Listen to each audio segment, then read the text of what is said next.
नमस्कार, मी सहयोगिता आणि आपण पाहता चाळीसगाव डांगांची ओळख सुराज्य मराठी। पाहुयात आजची घडामोड। अकोले तालुक्यातील बांगरवाडी कौटवाडी या ठिकाणी वाघाचा धुमाकूळ।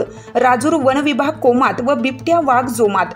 आज सकाळी बांगरवाडी येथे शेतकरी आपली जनावरे चरण्यासाठी रानात घेऊन गेले असता वाघाने हल्ला करून एक शेळी ठार केली व ती शेळी वाघ घेऊन जात असताना रामचंद्र भाऊराव धादवड या शेतकऱ्यानं प्रसंगावधान साधून वाघाच्या जबड्यातून शेळी सोडवली, परंतु शेळीचा मात्र जीव गेला आहे।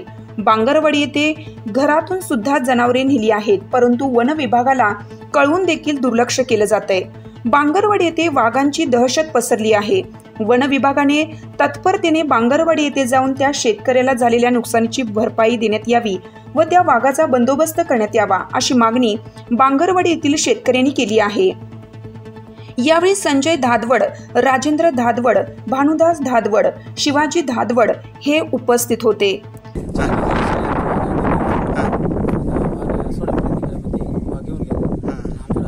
वाघाने तुमच्यावर हल्ला करण्याचा प्रयत्न केला होता, तर मग किती मोठा वाघ आहे काय असं? ते कालवडी एवढा मोठा वाघ, मोठा वाघ आहे खूप। तुमचं काय? आमची पण आता जवळजवळ 2 दिवसापूर्वी शेळी वाघाने धरली, पण आम्ही सोडवण्याचा प्रयत्न केला, पण ती काही आमच्या कव्हर झालेली नाही। किती नुकसान झालं तुमचं? म्हणजे आता जणून ती 8 दिवस झाले तिला, तिच्या 2 पिल्लं आहेत। आता ती पिल्लं म्हणजे आता आहेत म्हणजे जिवंत अजून।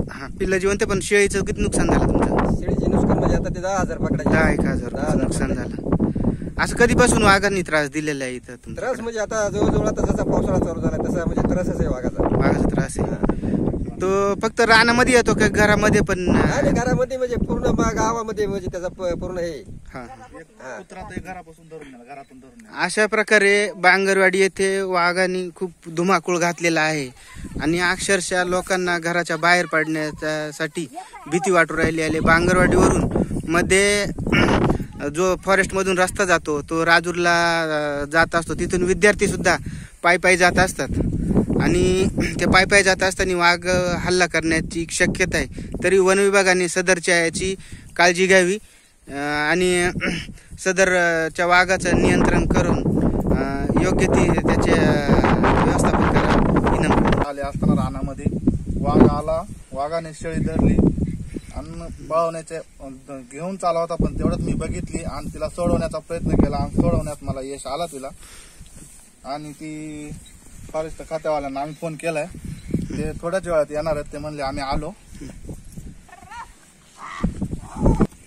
अशा प्रकारे संजय रामचंद्र भाऊराव धादवड यांची शेळी बांगरवाडी येथे वाघाने धरलेली आहे आणि ती मृत अवस्थेत पडलेली आहे। तिला घरी 2 पिल्लं पण आहेत आणि ती आत्ताच तिने पिल्लं दिले होते, त्यामुळे साधारणपणे या संबंधित शेतकऱ्याचं साधारणपणे 20,000 रुपयाचं नुकसान झालं।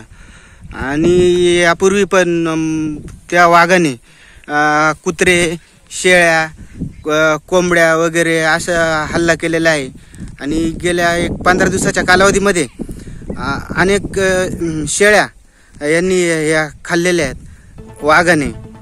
सुराज्य न्यूज मराठी नेटवर्क संपादक जयराम धादवड। आपल्या सुराज्य मराठीच्या YouTube चॅनलला सबस्क्राइब करायला विसरू नका।